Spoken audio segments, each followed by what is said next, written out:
نبی رحمت صلی اللہ علیہ وسلم کا ارشاد گرامی ہے کہ جو بندہ میری ذات پہ ایک مرتبہ درود پاک پڑھتا ہے اللہ اس پہ 10 رحمتیں نازل فرماتا ہے، اور جو بندہ 10 مرتبہ میری ذات پہ درود پاک پڑھتا ہے اللہ اس پہ 100 رحمتیں نازل فرماتا ہے۔ اگلی بات پورے دھیان کے ساتھ سنیے گا۔ اللہ کے حبیب نے ارشاد فرمایا جو بندہ 100 مرتبہ میری ذات پہ درود پاک پڑھتا ہے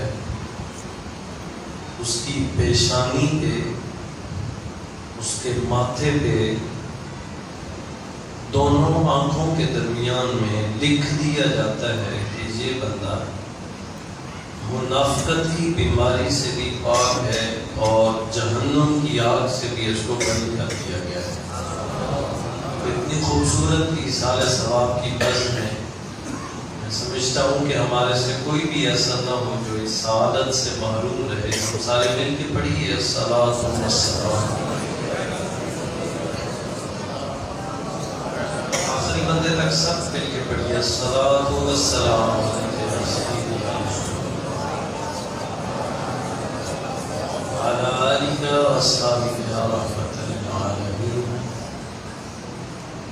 بے حد تعریف و توصیف خدائے وحدہ لا شریک کے جس نے ہمارے دلوں کی بنجر زمینوں کو ایمان کی دولت سے سرفراز کیا ہے۔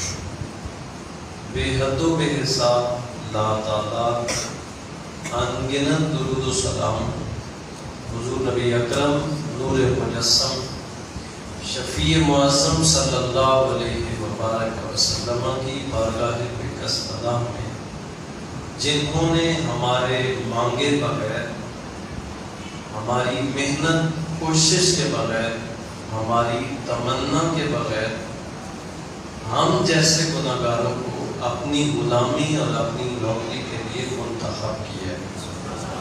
دو صلات کے بعد گرامی قدر عالی مرتبہ ذی وقار علماء کرام، بالخصوص استاذ الاساتذہ فخر اہل سنت حضرت علامہ مولانا محمد اشرف چشتی صاحب، برادرم حضرت علامہ مولانا مفتی محمد بلال جامی صاحب، اور میزبان مکرم ہمارے بہت دلینہ دوست ہیں، میرے کلاس فیلو بھی ہیں، اللہ نے ان کو انداز و آواز سے بھی نوازا ہے، اور آج انہی کے حکم پہ مجھے آپ جیسے نیک لوگوں کی زیارت کی سعادت نصیب ہو رہی ہے۔ حضرت علامہ مولانا محمد سہیل غفوری صاحب، اللہ کریم ان کے والد گرامی کو کروٹ کروٹ راحت نصیب فرمائے اور ان کی آخرت کی تمام منازل میں آسانیاں نصیب فرمائے۔ دیگر جتنے حضرات دور و نزدیک سے تشریف لے جائے ہیں، اللہ میری آپ کی ہم سب کی اس عاجزانہ حاضری کو اپنی بارگاہ میں درجہ قبولیت نصیب فرمائے۔ آپ کو پتہ ہے کہ ابھی محلے میں آپ میں سے اکثریت لوگ ایسے ہیں جو ابھی جنازہ پڑھ کے واپس محفل پاک میں تشریف لے گئے۔ تو موت ایک ایسی حقیقت ہے جس کا انکار کسی طریقے سے بھی نہیں کیا جا سکتا۔ موت نہ کسی بچے کے بچپن کا انتظار کرتی ہے، نہ کسی کے لڑکپن کا انتظار کرتی ہے، اور نہ کسی کے جوانی کا انتظار کرتی ہے، اور نہ ہی کسی کے بڑھاپے کا انتظار کرتی ہے، نہ کسی عالم کا علم دیکھتی ہے، نہ کسی مفتی صاحب کا فتویٰ دیکھتی ہے، کسی کا کوئی بھی عذر یہ قبول نہیں کرتی۔ جس وقت جہاں لکھی ہے وہیں پہ پہنچتی ہے۔ آئے جب یہ بات کنفرم ہے، پکی ہے، اٹل ہے کہ موت میں آنا ہے، وہ بچپن میں آئے، لڑکپن میں آئے، جوانی میں آئے، بڑھاپے میں آئے، مجھے اور آپ کو ہر لحظہ، ہر لمحہ، ہر سیکنڈ، ہر گھڑی تیار رہنا ہے۔ انسان جب زندگی گزارتا ہے تو یہ 3 مراحل سے گزرتا ہے۔ ان میں جب یہ بچپن سے شعور کے میدان میں قدم رکھتا ہے، تھوڑا یہ سمجھدار ہوتا ہے، تو سب سے پہلے جو انسان کے دل میں خواہش پیدا ہوتی ہے، یہ فطرتی طور پہ ہوتی ہے، انسان کی کوشش ہوتی ہے کہ اس کا نام بڑھے، لوگ اسے جانے پہچانے، مشہور زیادہ ہو، بینرز پہ، اشتہار پہ، گاڑیوں پہ، مارکیٹوں پہ، دکانوں پہ، ہر جگہ پہ بندہ چاہتا ہے میرا نام لکھا ہو، مجھے لوگ جانے پہچانے، میری ایک پہچان ہونی چاہیے۔ انسان اپنی زندگی کا پہلا حصہ اس نام کے بڑھانے میں کوشش کرتا ہے۔ آپ باشعور لوگ ہیں، اور آپ میں سے اکثریت بچوں کی بھی ہے۔ آپ نے دیکھا ہوگا کہ جب بچے اسکول جاتے ہیں تو آپ ان کی کاپی کھولیں، کتاب کھولیں، اپنے گھر کے کمروں میں دیکھیں، جب بھی ان کے ہاتھ پینسل چڑھتی ہے تو یہ پہلی کوشش کرتے ہیں کہ یہ اپنا نام لکھیں۔ ہوم ورک بعد میں لکھیں گے، پڑھیں گے بعد میں، باقی سارے کام بعد میں ہوتے رہیں گے، اپنا نام لکھنا ہے۔ دیوار پہ موقع مل گیا، کتاب میں مل گیا، کاپی میں مل گیا، جہاں کہیں جس یہ بورڈ کے اوپر، جس پٹے کے اوپر کتابیں رکھیں، اس کے اوپر نیچے ادھر ادھر آپ دیکھیں گے تو طلبا اپنا نام، یہ انسانی فطرت ہے، اپنا نام بڑھاتا ہے، کوشش کرتا ہے مشہور زیادہ ہو جائے۔ یہ پہلے حصے سے جب آگے نکلتا ہے تو انسان کے دل میں ایک خواہش پیدا ہوتی ہے، یار لوگ جانتے تو زیادہ ہیں، شہرت بھی بڑی ہے، مشہور ہو گیا ہوں، جان پہچان زیادہ ہے، آپ بینر پہ، اشتہار پہ میرا نام آتا ہے، مارکیٹوں میں، گاڑیوں کے پیچھے، ہر جگہ پہ میرا نام چلتا ہے، مجھے لوگ جانتے پہچانتے ہیں۔ تو یار نام کے بعد اگر لوگ میرے ساتھ ملاقات کریں گے تو لباس بھی تو اچھا ہونا چاہیے، کیونکہ جب لوگ ملاقات کریں گے تو یہ نہ ہو کہ کپڑے میرے پرانے ہوں، لباس اچھا نہ ہو، پوسیدہ ہو، تو پھر لوگ عزت تو نہیں کریں گے، کیونکہ ہمارے معاشرے کی اولین ترجیح ہوتی ہے کہ جوتے اچھے ہوں، کپڑے اچھے ہوں، گاڑی اچھی ہو، تو ہم اس کی عزت زیادہ کرتے ہیں۔ بندہ نیک ہو، پرہیزگار ہو، متقی ہو، کپڑے اچھے نہیں ہیں، گاڑی نہیں ہے پاس، جوتے اچھے نہیں ہیں، تو پاس سے گزرنے والا سلام بھی نہیں کرے گا، ایسے گزر جائے گا۔ اور کچھ بھی نہیں کیا ہے، صرف آپ کے پاس گاڑی اچھی ہے، آپ کے پاس پیسے زیادہ ہیں، آپ کے کپڑے اچھے ہیں، آپ کی شہرت زیادہ ہے، تو دور سے بھی لوگ بتائیں کہ ہاں یہ جو آ رہے ہیں یہ میرے رشتے دار لگتے ہیں، ان کے ساتھ میری بڑی برادری ہے، ان کے ساتھ میرا بڑا تعلق ہے، لوگ دور سے بھی اپنا تعلق بڑھانے کی کوشش کریں گے۔ ہماری ایک عادت ہے، ہماری فطرت ہے، ہمارے معاشرے کا رجحان ہے، ہم عزت کپڑوں کی کرتے ہیں، عزت جوتوں کی کرتے ہیں، عزت بڑی گاڑی کی ہم زیادہ کرتے ہیں۔ بندے کی عزت ہمارے ہاں ختم ہو چکی ہے، زندہ لوگوں کی قدر ہمارے دلوں سے مفقود ہو گئی ہے۔ حضرت پیر مہر علی شاہ صاحب رحمۃ اللہ تعالی علیہ آپ کو ایک ولیمے میں دعوت دی، مقررہ وقت پہ آپ پہنچے، آپ کی سادہ سی زندگی، سادہ سا لباس، جیسے آپ کا رہنا سہنا تھا، علماء جانتے ہیں۔ آپ پہنچے تو جو ریسپشن پہ لوگ کھڑے تھے انہوں نے دیکھا ہے کہ بابے کے کپڑے پرانے ہیں اور جوتے کو کوئی خاطر خواہ اتنے اچھے نہیں ہیں، تو انہوں نے کہا بابا جی آپ ایسے کریں واپس چلے جائیں، یہاں پہ ہم نے بڑے سارے VIP لوگوں کو دعوت دی ہوئی ہے، اور بڑے معاشرے کے جیسے آپ ہوتے ہیں نا کریم ہوتی ہے معاشرے کی، وہ لوگ ہم نے بلائے ہوئے، تو آپ ایسے کریں آپ واپس چلے جائیں۔ آپ واپس موڑے، اپنے گھر پہنچے، آپ نے اپنا لباس بدلا، آپ نے سر کے اوپر امامہ شریف رکھا پورے والا، اپنے جوتے بدلے، دوبارہ سے آپ اسی ولیمے میں تشریف لے آئے، اور دور سے ہی جب انہوں نے دیکھا ہے تو انہوں نے ایک دوسرے کے ساتھ گوئیاں شروع کر دی ہیں، بھائی یار جلدی کرو، لائنیں سیدھی کرو، ماحول بناؤ، پیر صاحب تشریف لا رہے ہیں، ہم نے استقبال کرنا ہے۔ آپ پہنچے، انہوں نے جو ہاں کے نعرے لگائے، جو استقبال کرنا تھا، آپ بزرگوں اگر آپ محسوس نہ کریں تھوڑی دیر کے بعد ہو جائے، اللہ آپ کو برکت نصیب، آپ دھیان نہ رکھیں۔ آپ پہنچے تو ان لوگوں نے استقبال کیا، انہوں نے نعرے لگائے، ان کے پاس جو استطاعت تھی، جو وہ کر سکتے تھے، جو انہوں نے تیاریاں کی، انہوں نے سارا اہتمام کیا ہے۔ اب حضرت پیر مہر علی شاہ صاحب رحمۃ اللہ تعالی علیہ آپ جب دروازے پہ پہنچے، ملاقات ہو گئی، ان کے ساتھ ملنا جلنا مکمل ہو گیا، تو آپ نے فرمایا اب مجھے اجازت ہے، میں واپس جانا چاہتا ہوں۔ انہوں نے کہا کیوں حضرت، ہم نے اتنی تیاریاں کی، آپ کا استقبال کیا، کوئی کمی رہ گئی ہے، کوئی کوتاہی ہے، کوئی ہم نے استقبال کی ہوئی ہے، آپ وہ بات بتائیں، واپس نہ جائیں، آپ کے لیے تو ہم نے سارا یہ ماحول بنایا ہوا ہے. آپ نے فرمایا نہیں میں اب واپس جاتا ہوں. انہوں نے پھر اصرار کیا بتائیں تو صحیح ہوا کیا ہے, کیوں واپس جا رہے ہیں؟ اگر آپ توجہ سے بیٹھے ہیں تو اگر کچھ جملے آپ کو سمجھ آئے تو میں سمجھوں گا کہ میرا سفر کا مقصد پورا ہو گیا ہے. کہ میرے شاہ صاحب رحمۃ اللہ علیہ فرماتے ہیں ابھی جو آپ نے یہ لائنیں بنائی, جو پتیاں آپ نے اوپر ڈالی ہیں, جو ہا ہو کے نعرے لگائے, یہ عزت تم نے میرے علی شاہ کی نہیں کی ہے. یہ عزت تم نے میرے ان کپڑوں کی عزت کی ہے. یہ تم نے عزت میرے اس ترے والی پگڑی کی عزت کی ہے. یہ عزت تم نے میرے جوتوں کی ہے. اگر تم نے عزت مہر علی شاہ کی ہوتی تو کچھ دیر پہلے بھی تمہارے پاس مہر علی شاہ ہی آیا. عرض کرنے کا مطلب یہ ہے کہ ہمارے ہاں رجحان یہی زیادہ ہے کہ کپڑے اچھے ہوں, گاڑی اچھی ہو, لباس اچھا ہو, لوگوں میں شہرت زیادہ ہو تو ہم بندے کی عزت زیادہ کریں. اس سے نکلے اور عام بندے کی, عام انسان کی جس کے پاس پیسے نہیں, کپڑے نہیں, گاڑی نہیں, خدا را اس کی عزت کرنا شروع کریں.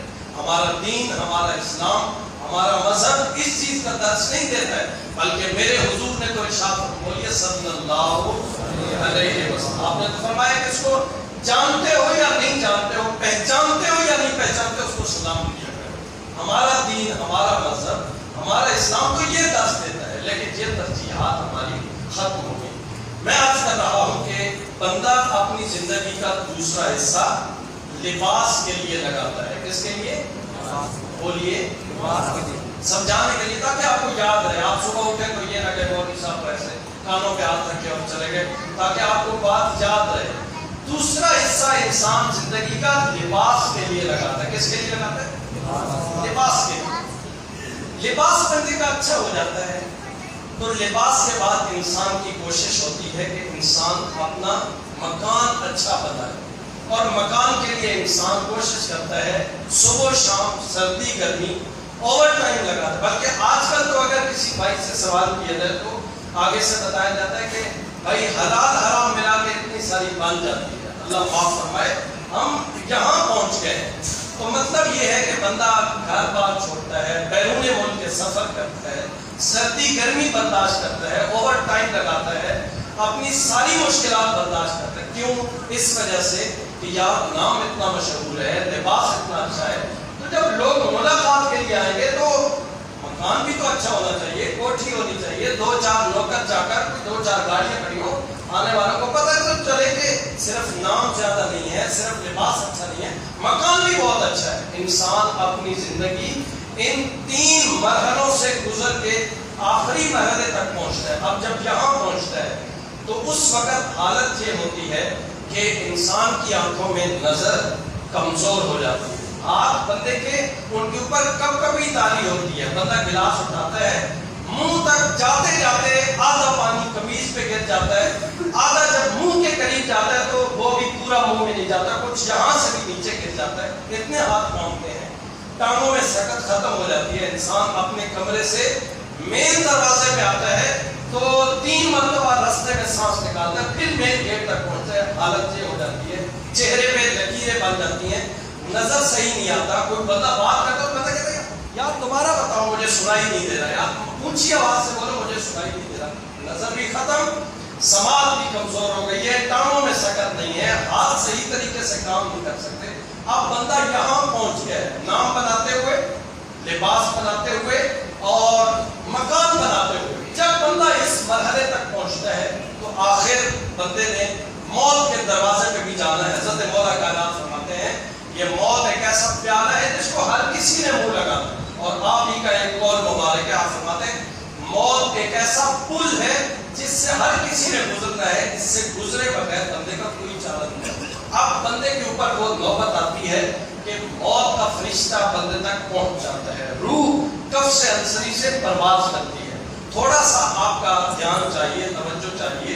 جب موت کا فرشتہ پہنچتا ہے, روح بندے کی جسم سے جدا ہو جاتی ہے, تو آئیں تھوڑا پھر پیچھے واپس پلٹتے ہیں اور اپنی بات کو مکمل کرتے ہیں. جب روح جسم سے جدا ہو جاتی ہے تو سب سے پہلا کام جس کے لیے محنت کی تھی وہ ہم نے نام بنایا تھا. کیا بنایا تھا؟ اونچا بولیے. نام بنایا مشہور ہوئے تھے، شہرت پائی تھی، لوگوں میں جان پہچان بنائی تھی، کاپیوں میں، کتابوں میں، دیواروں پہ اپنے نام لکھوانے کی اور لکھنے کی کوشش کی تھی۔ جب روح جسم سے جدا ہوتی ہے تو پہلا کام یہ کیا جاتا ہے کہ نام ختم کر دیا جاتا ہے۔ اب کیا ہوتا ہے؟ ڈیڈ باڈی، میت قبرستان میں، ہاسپٹل ہے، گھر ہے، راستے میں، کہاں ہے بھائی؟ حاجی صاحب، چودھری صاحب، راجہ صاحب، بشیر صاحب، رشید صاحب، سب ختم۔ بھائی جس نام کے لیے تم نے زندگی کا ایک حصہ لگا دیا تھا وہ نام ختم کر دیا گیا۔ اب آگے چلتے ہیں۔ دوسرا ہم نے حصہ لباس بنانے میں لگایا تھا۔ میں نے بھی دیکھا، آپ بھی دیکھتے ہیں، ابھی میں نے عرض کیا کہ فوت کی ہوئی آپ نے جنازہ پڑھا۔ پہلی بات تو یہ ہے لباس آسانی سے اتارا جائے تو اتار لیتے ہیں، نہ اتارا جائے تو کینچی کے ساتھ کاٹ کے اتار لیا جائے۔ انگوٹھی ہے، گھڑی ہے، امامہ شریف ہے، کوئی قیمتی شے ہے، سب ختم، لباس بھی اتار لیا گیا۔ دو کام جن کے لیے زندگی کے دو حصے لگائے تھے وہ تو ہمارے ہو گئے ختم۔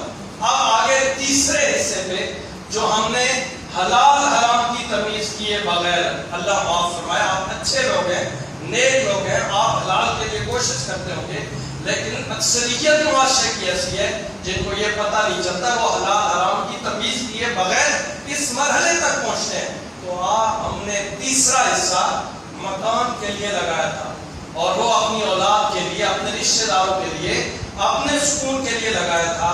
جس زندگی کا تیسرا حصہ جس مکان کے لیے لگایا تھا اس میں آپ کو کچھ لمحے بھی وہ رکھنے کی استطاعت نہیں رکھتے ہیں، شریعت اجازت بھی نہیں دیتی، کہتے ہیں جلدی کریں یار جنازے کا ٹائم ہو گیا۔ ادھر سے مولانا آواز لگاتے ہیں بھائی صفحے سیدھی کریں، ٹائم دیکھیں۔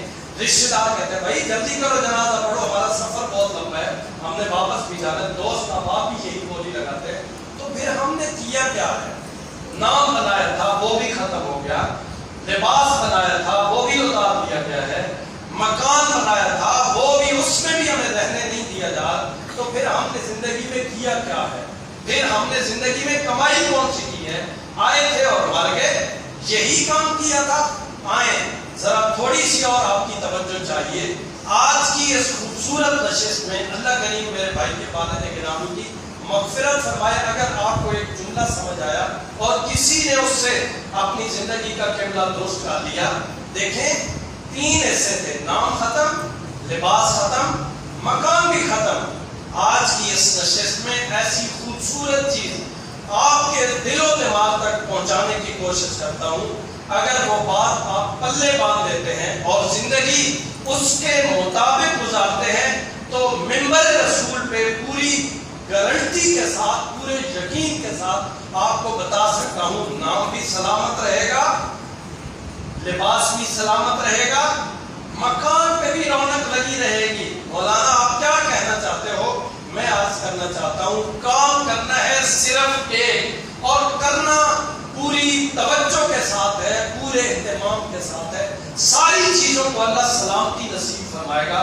وہ کام یہ ہے کہ میں نے اور آپ نے اپنے دل میں محبت رسول کا چراغ روشن کرنا۔ نام سلامت رہے گا، لباس سلامت رہے گا، مکان سلامت رہے گا۔ آپ بولیں گے کیسے؟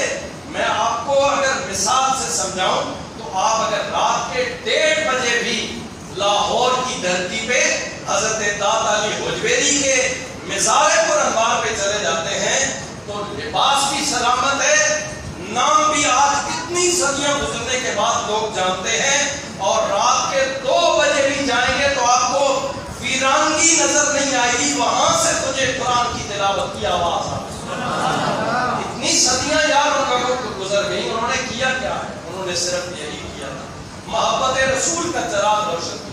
کس سے محبت کرنی ہے؟ کس رسول سے محبت کا درس دیا گیا ہے؟ اس محبوب سے محبت کا درس دیا گیا جن کے آنے سے پہلے والد صاحب بوڑھے ہو جاتے تو کندھوں پہ اٹھا لیے جاتے، منڈی میں بولی لگائی جاتی ہے، کوئی کسی کو نوکر ضرورت ہو لے جائے، لیکن میرے حضور تشریف لے کے آئے تو یہ کائنات کا نقشہ بدلا۔ فرمایا لوگوں یہ والدین دھکے دینے والی شے نہیں ہوتے، یہ والدین منڈیوں میں بیچنے والی شے نہیں ہوتے، تم گھر جاؤ، چہروں پہ مسکراہٹ بکھیر کے والدین کے چہروں کی زیارت تم کر لو، مقبول حج کا ثواب میرا رب تجھے عطا فرمائے۔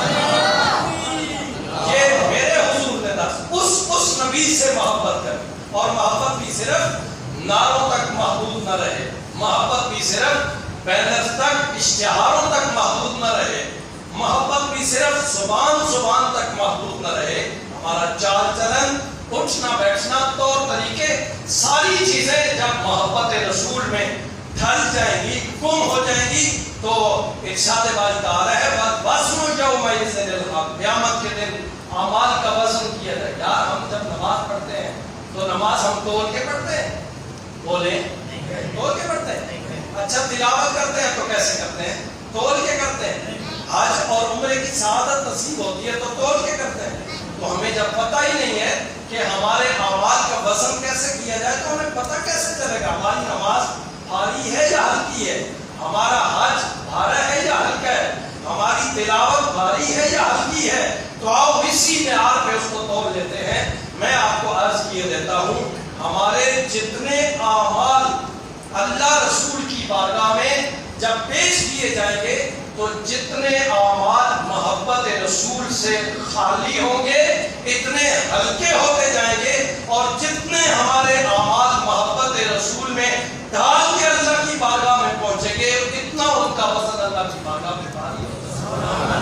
میں اپنے اعمال کو ہم محبت رسول میں کریں۔ حضرت معروف کرخی رحمۃ اللہ علیہ بہت بڑے بزرگ گزرے ہیں، صوفیاء میں ان کا بڑا نام ہے۔ ایک شخص آپ کے پاس آتا ہے، عرض کرتا ہے حضور والا آپ بارش کے لیے دعا فرمائیں۔ آج بھی ہم جاتے ہیں، نماز کے بعد بھی اعلان ہوتا ہے، جنازے کے بعد ہوتا ہے، اجتماعات میں ہوتا ہے، یا بارش کے لیے دعا کریں، علماء بھی کرتے ہیں، عوام بھی کرتی ہے، لیکن دعائیں قبول نہیں ہوتی ہیں۔ تو کہاں خرابی ہے، کس چیز کی کمی، جس میں ہماری رکاوٹ ہے، ہماری دعائیں قبول نہیں ہوتی؟ حضرت معروف کرخی فرماتے ہیں اس قافلے کو آپ یہ جو سامنے دکان ہے نا، اس پہ جو دکاندار بیٹھا ہے، جو تاجر بیٹھا ہے، اس کو کہو وہ بارش کے لیے دعا کر دے تو بارش آ جائے۔ قافلے والے وہاں سے ہٹے اور دکاندار کے پاس چلے گئے کہ آپ دعا فرمائیں اللہ کہیں بارش عطا فرمائے۔ دکاندار کہتے ہیں یار میں سادہ سا بندہ ہوں، میں دکان چلاتا ہوں، مجھے چیزوں کے ریٹ کا پتہ ہے، میں یہ بیچتا ہوں، شام کو اپنے بچوں کی روٹی بنا کے لے جاتا ہوں، آپ جائیں، وہ سامنے بزرگ ہیں، بڑا ان کا نام ہے، بڑے ان کے چرچے، ان سے دعا کروائیں۔ تو وہ قافلے والے کہتے ہیں کہ یار ایسے کریں، ان بزرگوں نے ہی آپ کے پاس بھیجا، آپ دعا کریں۔ وہ دکاندار ہاتھ اٹھاتا ہے، اللہ کی بارگاہ میں عرض کرتا ہے یا اللہ یہ تیرے بندے تیری بارگاہ سے مانگنے کے لیے میرے پاس آ گئے، تیرے بندے تیری بارگاہ سے مانگنے کے لیے میرے پاس آ گئے، یا اللہ بھرم رکھ، بارش عطا فرما۔ یہ دعا انہوں نے کی ہے، یہ چند لفظ ہیں انہوں نے بولے، بارش کے لیے آثار بنے، بادل بنے، وہ سراب بنے، اور تھوڑی دیر کے بعد بارش شروع ہوئی۔ بارش کے بعد وہ قافلے والے حضرت معروف کرخی کی بارگاہ میں چلتے ہیں، بھائی بزرگوں ہم آپ کے پاس آئے تھے، بات سمجھ آ گئی آپ کو؟ خدمت سے تو نہیں گزر رہے، ایک دفعہ محبت سے سبحان اللہ فرما، ایک دفعہ پھر فرما، اور تیسری دفعہ کیونکہ ایصال ثواب کی بات میں تو ہمارا ثواب بھی شامل ہو جائے گا، ایک دفعہ پھر فرما، آپ کی توجہ دلانے کے لیے سبحان اللہ کہوائیے۔ ویسے بات اچھا بھی نہیں لگتا ہے، آپ خود ہی اپنی زبانوں پہ یہ ترانہ جاری رکھا کریں۔ تو حضرت معروف کرخی آپ فرماتے ہیں کہ میں نے آپ کو اس دکاندار کے پاس اس لیے بھیجا ہے کہ 32-33 سال ہو گئے مجھے اس دکاندار کو دیکھتے ہوئے کہ یہ دو کام بڑی ذمہ داری سے کرتا ہے۔ پوچھا گیا کون سے؟ تو حضرت معروف کرخی فرماتے ہیں ایک تو یہ پورا تولتا ہے، کیا کرتا ہے؟ پورا تولتا ہے، وہ تو سارے بولے نا، چاہے اتنے تھوڑے آپ پورا تولتے ہیں تو یہی تو کمزوریاں ہیں۔ آپ فرماتے ہیں کہ اس بندے کی ایک خاصیت یہ ہے کہ یہ پورا تولتا ہے، دوسری اس کی خاصیت یہ ہے کہ یہ سچ بولتا ہے، پورا تولتا ہے اور سچ بولتا ہے۔ حضرت معروف کرخی بڑا نام ہے، آپ فرماتے ہیں اتنے سالوں میں میں اس کو پورا تولتا ہے اور سچ بولتا ہے. میں نے پورے یقین کے ساتھ آپ کو اس دکاندار کے پاس بھیجا کہ 32-33 برس ہو گئے اس بندے کو کہ یہ اس کی مان رہا ہے. اتنے برس ہو گئے یہ اس کی مان رہا ہے. حضرت معروف کرخی فرماتے ہیں مجھے یقین ہے کہ جو 32-33 برس سے اس کی مان رہا ہے، جب یہ اس کی بارگاہ میں کچھ عرض کرے گا تو وہ بھی اس کی مان ہے. تو میں نے اور آپ نے بھی یہ کام کرنا ہے، پورا تولنا بھی ہے اور اونچا بولیں اور اونچا بولیں. پھر جب ہم ہاتھ اٹھائیں گے تو ہاتھ پورے اٹھیں گے نہیں، لب ہلیں گے نہیں، لفظ پورے نہیں ہوں گے، وہ ہماری بھی مان لے گا. تو کمی یہی ہے کہ ہم اس کی نہیں مانتے، اور جب ہم عرض کرتے رہتے ہیں تو پھر وہ بھی ہماری نہیں مانتا. ہم لوگوں کے دروازے پہ تو جاتے ہیں کبھی ہم بولتے ہیں تعویذ دے دیں، گھر میں جادو ہو گیا، چونا ہو گیا، خرابی ہو گئی، لڑائی ہو گئی، جھگڑے ہو گئے، اور آگے جو لٹیرے بیٹھے وہ آپ کو پتہ ہے کیا بولیں گے؟ وہ بولیں گے جو آپ کے ساتھ تیسرے نمبر پہ گھر ہے نا، انہوں نے آپ کے اوپر جادو کیا ہے. اب اس بے غیرت آدمی کو نہیں پتا ہے کہ وہ کتنا بڑا ظلم کر رہا ہے. وہ تیسرے نمبر کا گھر آپ کی خالہ کا گھر ہے، آپ کے چچا کا گھر ہے، آپ کے بھتیجے کا گھر ہے. اس نے تو بول دیا ہے کہ تیسرے نمبر والا گھر تمہارے اوپر جادو کر رہا ہے، اور ان بیچاروں کو خبر ہی نہیں ہے ان چیزوں کی. ساری زندگی بتائیں اس خالہ سے آپ دور ہو گئے یا نہیں ہو گئے؟ بولیں. بھتیجے سے دوری ہو گئی یا نہیں ہو گئی؟ اس پھوپھی سے آپ کی دوری ہو گئی یا نہیں ہو گئی؟ ساری زندگی اس کو خبر ہی نہیں ہے جادو کیا ہوتا ہے، چونا کیا ہوتا ہے، لوگوں کو خراب کرنے کے لیے تعویذ کون سے ہوتے ہیں. لیکن اس نے یہ شرم نہیں کی ہے، اور اتنے خاندانوں کو اس نے آپس سے جدا کر کے رکھ دیا ہے. آؤ میں اور آپ سچے دل سے آہات کریں. جب ہمیں پریشانی بنے گی، جب ہمارے گھر میں لڑائیاں ہوں گی، جھگڑے ہوں گے، تو ہم 2 نمبر جیلی پیروں کے پاس، لٹیروں کے پاس نہیں جائیں گے.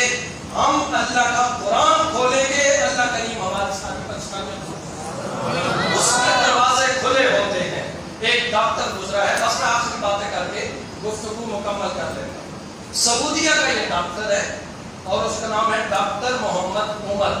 یہ ہڈیوں کا اسپیشلسٹ، اور اتنا مہنگا تھا کہ عام آدمی کلینک کے پاس سے بھی نہیں گزر سکتا تھا، اتنا مہنگا تھا. بات نہیں کرتا تھا کسی غریب آدمی. آج کل بھی حالات ایسے ہی ہیں کہ ڈاکٹروں کے پاس آپ جاتے ہیں، آپ میں سے بھی ہوں گے اللہ کریم بعض لوگوں کو اچھی خاصیتیں، اچھی خصلت عطا فرمائی ہے، وہ مخلوق خدا کی خدمت کرتے ہیں. میں اکثریت کی بات کر رہا ہوں.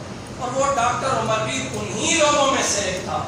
کہتا ہے کہ مجھے سعودیہ گورنمنٹ نے کال کی ہے کہ فلاں دن ڈاکٹروں کی ایک بہت بڑی میٹنگ ہے، اور اس میں جو صدارتی خطبہ ہے، جو بریفنگ دینی ہے، وہ اس میں انتخاب ڈاکٹر محمد عمر کا ہوا ہے. تو کہتے ہیں کہ وہ اپنی آپ بھی تھی لکھتا ہے. میں آپ کو سمجھانے کے لیے آس کر کہتا ہے کہ میرے تو پاؤں زمین پہ نہیں لگتے. اتنی خوشی ہوئی کہ اتنے بڑے دنیا کے ڈاکٹر آئیں گے، اور پھر میں نے ان کے ساتھ خطاب کرنا ہے. پھر میں نے گھر میں شیشہ لگوایا، تیاریاں شروع کر دی، کبھی ادھر کبھی ادھر، لباس اپنا، باقی ساری چیزیں اچھی بنائی ہیں. کہتے ہیں وہ وقت گزرتے ہوئے وہ تاریخ آ گئی جب وہ میٹنگ ہونی تھی. کہتے ہیں میں ریاض ایئرپورٹ پہ پہنچا اور ویٹنگ روم میں بیٹھا تھا. تو تھوڑی دیر گزرنے کے بعد جو ایئرپورٹ کا عملہ تھا انہوں نے کہا ہے کہ باہر سخت آندھی ہے، موسم بہت زیادہ خراب ہو گیا، فلائٹ آج کی کینسل ہو گئی ہے، تو آپ نہیں جا سکتے. دیکھیں اتنی تیاری اور اتنا اندر وہ گھمنڈ، غرور، تکبر، اور وہ جو تیاریاں تھیں کہ میں نے ان کے ساتھ جا کے گفتگو کرنی ہے، میں نے خطاب کرنا ہے. اتنی تیاریوں کے بعد جب یہ بات سنی تو کہتا ہے کہ میں تو بالکل ہتھے سے کھڑ گیا. میں نے کہا یہ میرے ساتھ کیا ہوا؟ تو جب میں حملے والوں کے ساتھ جھگڑا، انہوں نے کہا بھائی ہمارے پاس کوئی حل نہیں ہے، فلائٹ نہیں جائے گی. آپ کے پاس کوئی اپنی گاڑی ہے، کوئی اپنا حل ہے، تو آپ 9-10 گھنٹوں کی ڈرائیو ہے، آپ کریں اور پہنچے. آپ پہنچ سکتے ہیں. تو یہ آپ کی ہمت ہے. کہتے ہیں کہ وہ ڈاکٹر عمر جو ہے وہ کہتا ہے میں باہر نکلا, میں نے اپنی گاڑی لی اور میں نے اندر ڈرائیونگ شروع کر دی. رستے میں پہنچا تو چونکہ آندھی اور یہ سارے معاملات تو پہلے سے چل رہے تھے. رستے میں ایسے ہوا کہ اچانک میرے آدھے رستے میں میری گاڑی خود بخود بند ہو گئی. نیچے اترا, مجھے کوئی دور دراز تک کوئی آبادی, کوئی ایسے نام و نشان نظر نہیں آیا, کوئی لائٹ نہیں. ایک چھوٹی سی جھونپڑی تھی, وہ میں نے دیکھی. مجھے تھوڑا سا کوئی دیے کا نام و نشان نظر آیا. میں وہاں پہ پہنچا اور میں نے دستک دی ہے. تو انہوں نے کہا اندر آ جائے, دروازہ کھلا ہوا ہے. کہتے ہیں میں اندر گیا تو اندر ایک بوڑھی عورت ایک چھوٹے سے بچے کا جھولا ہلا رہی تھی. میں کیا ہوں, مجھے کہتی ہے آپ یہاں پہ بیٹھے, میں آپ کے لیے کھانا لے کے آتی. بوڑھی عورت تھی, اکیلی تھی. اس نے کچھ کھانا بنایا, جو اس کے پاس ہمت تھی, استطاعت تھی, اس نے کھانا دیا. کھانا دینے کے بعد وہ پھر بیٹھ گئی اور اس بچے کا جھولا ہلانا شروع کر دیا. ڈاکٹر عمر کہتا ہے کہ اماں یہ جو بیٹا ہے یہ تو سو گیا ہے, اب اس کے جھولا ہلانے کی ضرورت تو نہیں ہے. آپ کو کیا ہے کہ آپ پہلے بھی جھولا ہلا رہی تھی, اب یہ سویا ہوا ہے, پھر آپ نے اس کا جھولا ہلانا شروع کر دیا. وہ بوڑھی اماں کہتی ہے بیٹا اصل میں یہ جو بچہ ہے اس کے والدین فوت ہو گئے, یہ یتیم ہے اور یہ ہڈیوں کے مرض میں مبتلا ہے. اس کا جھولا ہلتا رہے گا تو یہ سکون میں رہے گا, جو ہی رکے گا تو اس نے رونا شروع کر دینا ہے. تو ڈاکٹر عمر کہتا ہے, میں نے پوچھا اماں پھر اس کا یہ حال تو نہیں ہے کہ آپ اس کا جھولا ہلاتی رہو اور سارا دن ساری رات اس کے ساتھ ڈیوٹی کرتی رہو, تو آپ اس کا علاج کرواؤ. بوڑھی ماں کہتی ہے بیٹا میں اس کا علاج نہیں کروا سکتا. چھوٹے چھوٹے جو ڈاکٹر تھے میں ان کے پاس گئی ہوں, انہوں نے جو اپنے حربے استعمال کیے کر لیے, لیکن ہر کسی نے کہا ہے کہ اس کا جو پراپر علاج ہے, جو مستقل علاج ہے, جو اچھا علاج ہے, وہ سعودیہ کا ایک بڑا مہنگا ڈاکٹر ہے جو جس کا نام ڈاکٹر محمد عمر ہے. وہ کرے گا تو یہ بچہ ٹھیک ہوگا, اس کے علاوہ اس کا کوئی حل نہیں ہے. کہتے ہیں کہ میں جو نوالا میرے ہاتھ میں تھا وہ چھوٹ گیا, آنکھوں سے آنسو چھم چھم برسنے لگے. بوڑھی ماں کہتی ہے بیٹا آپ کو کیا ہو گیا, آپ تو کھانا کھائیں. یہ تو میں نے بچے کی ہسٹری بتائی ہے کہ یہ اس طرح ہڈیوں کے مرض میں مبتلا ہے, میں نے آپ کو ڈاکٹروں کا بتایا, میں اس کا علاج نہیں کروا سکا. آپ کو کیا ہو گیا, آپ تو مہمان ہیں, آپ کھانا کھائیں, آپ رہیں, صبح ہوگی, روشنی ہوگی, آپ جدھر جا رہے تھے, آپ نے کیوں رونا شروع کر دیا ہے. تو ملک والوں پوری توجہ کے ساتھ یہ بات سنیے گا. ڈاکٹر محمد عمر کہتا ہے میں اللہ کی بے نیازیوں پہ حیران ہوں, اللہ کی قدرت پہ میں حیران ہوں کہ کہاں یہ بوڑھی اماں, کہاں یہ چھوٹا سا بچہ اور کہاں یہ اس کا ہڈیوں کا مرض. بوڑھی اماں کہتی ہے بیٹا میں علاج تو نہیں کروا سکتی, ہاں ایک کام کرتی ہوں, روزانہ رات کے پچھلے پہر اٹھ کے اپنے رب کی بارگاہ میں صدا دیتی ہوں, اپنے رب کی بارگاہ میں التجا کرتی ہوں, اپنے رب کی بارگاہ میں آرزو کرتی ہوں یا اللہ میں تو کمزور ہوں, میں تو نہیں لے جا سکتی ڈاکٹر عمر کے پاس, تو قدرتوں والا ہے, تو طاقتوں والا ہے, تو ڈاکٹر عمر کو یہاں لا سکتا ہے نا. اور آپ کہتے ہیں بوڑھی ماں میں اللہ کی بے نیازیوں پہ حیران ہوں کہ آپ تو نہیں جا سکتی ہو, لیکن اللہ نے کتنے سارے راستے بنا کے, کتنا سارا ماحول بنا کے ڈاکٹر عمر جیسے ڈاکٹر کو تمہارے دروازے پہ لایا.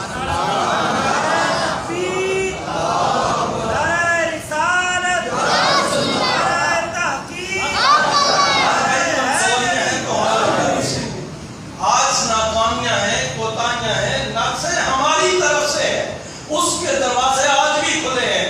اگر وہ بوڑھی ماں خلوص سے اس جنگل میں اپنے رب کی بارگاہ میں دعا کرتی ہے, اس کے لیے اپنے رب کی رحمت کے دروازے کھلے ہوتے ہیں. تو آؤ میں اور آپ بھی یہ ادھر ادھر کے دروازے چھوڑ کے اگر ہم سچے دل سے اپنے رب کی بارگاہ میں معافی مانگ لیتے ہیں, اپنی زندگی گزار لیتے ہیں تو میں سمجھتا ہوں صرف یہ زندگی ہماری آسانی سے نہیں گزرے گی، اللہ ہماری زندگی کا ایک ایک لمحہ اطمینان والا اور سکون والا بنا دے گا۔ آج مجھے اور آپ کو اس چیز کی ضرورت ہے کہ ہم اپنے گھروں میں قرآن کریم کی تلاوت کا ماحول بنائیں گے آپ انشاءاللہ، جب بولیں انشاءاللہ۔ باقی سارے کاموں کے لیے ٹائم ہوتا ہے لیکن قرآن کریم کی تلاوت کے لیے ٹائم نہیں ہوتا ہے۔ پھر ہم شکوہ کرتے ہیں، یار ہم نے پیسے لگائے ضائع ہو گئے، ہمارے گھر میں پریشانی ہے، ہمارے پیسے آتے ہیں پورے نہیں ہوتے۔ آخری بات سنیے، گفتگو مکمل کر رہے ہیں۔ حضرت سیدنا عثمان غنی رضی اللہ تعالیٰ کو عیادت کے لیے حضرت عبداللہ بن مسعود رضی اللہ تعالیٰ عنہ کے پاس تشریف لے گئے۔ جب پہنچے نا تو ایک تھیلی پیسوں والی آپ لے کے آئے۔ حضرت عبداللہ بن مسعود فرماتے ہیں، میرے بھائی عثمان آپ یہ اپنی پیسوں والی تھیلی واپس لے جائیں، مجھے اس کی ضرورت نہیں ہے۔ حضرت عثمان غنی فرماتے ہیں آپ رکھ لیں، آپ کے گھر میں 2 جوان بیٹیاں ہیں، وہ استعمال کریں گی، ضرورت ہوگی، آپ کے ذرائع آمدنی نہیں ہے، آپ بیماری میں مبتلا ہیں، آپ رکھ لیں۔ آپ نے فرمایا نہیں، مجھے بھی ضرورت نہیں، میری ان 2 بیٹیوں کو بھی ضرورت نہیں۔ صاحب فرماتے ہیں کہ بھائی عثمان، میں نے خود رسول رحمت صلی اللہ علیہ وسلم کی بارگاہ سے سنا تھا کہ جو بندہ روزانہ سورہ واقعہ کی تلاوت کرتا ہے اس کے گھر میں کبھی غربت نہیں آتی۔ جو بندہ روزانہ سورہ واقعہ کی تلاوت کرتا ہے اس کے گھر میں کبھی غربت نہیں آتی۔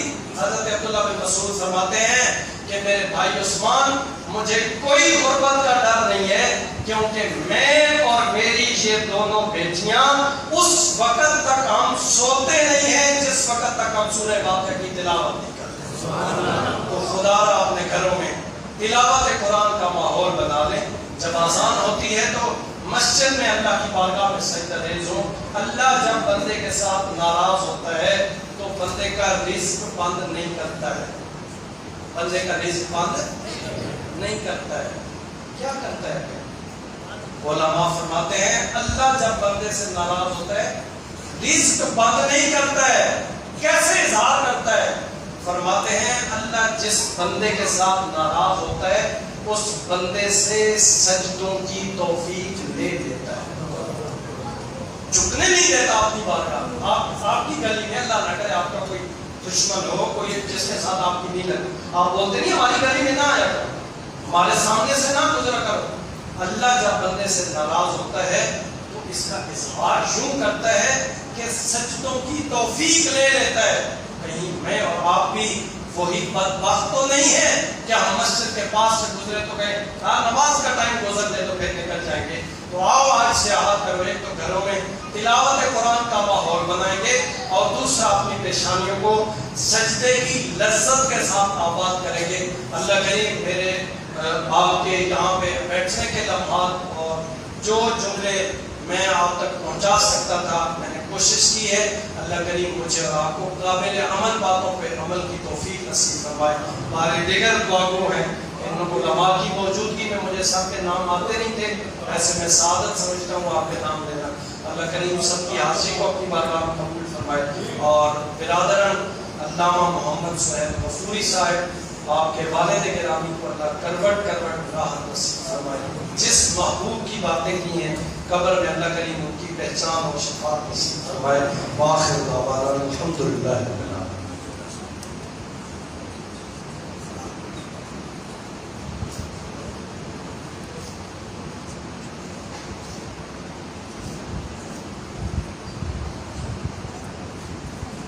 اسلام کے لیے ذات کرے بھائی زاہد امان صاحب، زاہد امان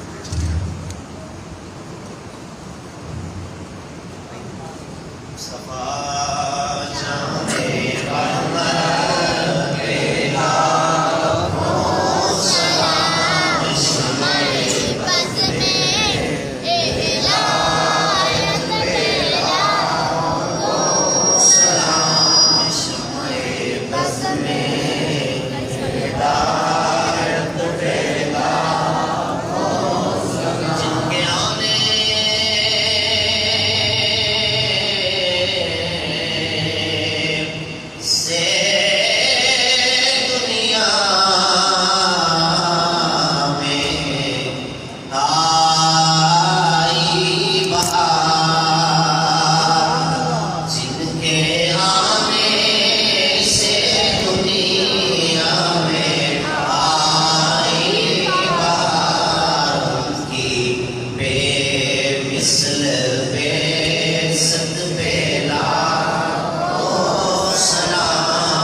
یا اللہ جتنے بھی کلام پاک پڑھی ہے جو میرے ملے کی گئی ہے جتنی محفلیں پاک کی گئی جتنا تبرکات اس سال ثواب کے لیے تمام کیا گیا ہے سب کو اپنی بارگاہ میں قبول فرما حضور محمد نبی صلی اللہ علیہ وسلم کی بارگاہ میں حقیقت آج سالہ نظرانہ پیش کرتے قبول فرما آپ صلی اللہ علیہ وسلم کے وسیلہ جمیلہ سے جمیع اولیاء کرام علیہ السلام جمیع صحابہ کرام علیہ اجمعین آپ صلی اللہ علیہ وسلم کے والدین قریبین طیبین طاہرین آپ کی جملہ ازواج آپ کی بنات آپ کے خاندان آپ کی تمام آل پاک کی بارگاہ میں پیش کرتے ہیں فرما حضور رحمت عالم صلی اللہ علیہ وسلم کے فعل آپ کی امت کے جملہ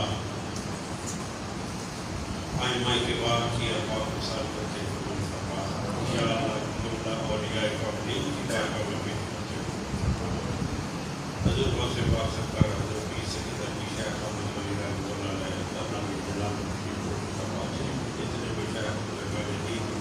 دنیا سے پردہ فرما کے سب کی واپسان کرتے ہیں خصوص مل کر جناب محمد اسلم بھٹی ہم اور مفہوم کی روح سر کرتے ہیں یا احترام کی برکت سے رحم پاک کی برکت سے ان کی قبر کو کرنا روشن فرما اللہ دل کا عزت عطا فرما یا اللہ اپنے میرے محبوب کا صدقہ پورے جنت دوست کے اندرانہ مقام عطا فرما یا اللہ میدان معاشر میں آقا دو جہاں صلی اللہ علیہ وسلم کی حفاظت نصیب فرما یا اللہ ان کی اولاد کی خیر فرما ان کے مال جان اولاد عزت مال ان کی حفاظت فرما یا اللہ اپنے پیارے محبوب کا صدقہ تیرے یہ عاجز بندے گناہگار بندے تیری بارگاہ میں تیرے گھر میں حاضر ہوتے تیری بارگاہ میں دست کے سوال دراز کرتے ہوئے یا اللہ عرض کرتے ہیں کہ فلسطین کے مسلمانوں کی دستگیری فرما یا اللہ وہاں پر جتنا بھی ظلم و تشدد ہو رہا ہے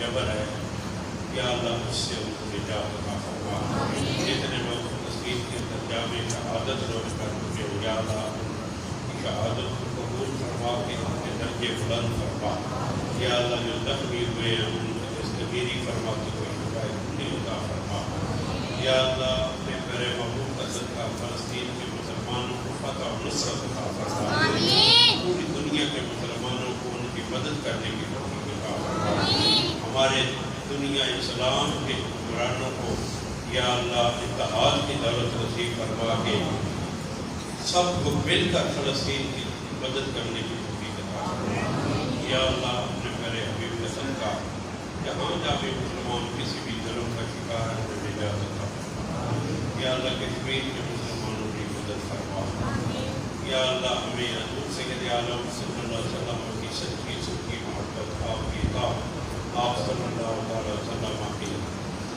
حقیقی معنوں میں محبت نصیب فرما آپ کے اسماء حسنات اور آپ کی سیرت طریقہ پہ عمل پیرا ہونے کی توفیق عطا فرما یا اللہ جتنے لوگ بیمار ہیں انہیں شفا عطا فرما جو پریشان عالم جو پریشانیاں دور فرما جو مقصود میں درد سے نجات فرما بے اولاد ہیں جو اولاد صالحہ نصیب فرما حاضرین کے دلوں کے اندر جتنے نیک ارادے خواہشات تمنائیں انہیں پورا فرما یا اللہ اپنے پہلے حبیب کے صدقہ جو کچھ حضرت نے بیان کیا اس پر عمل کی توفیق عطا عطا فرما اللهم بارک لنا فی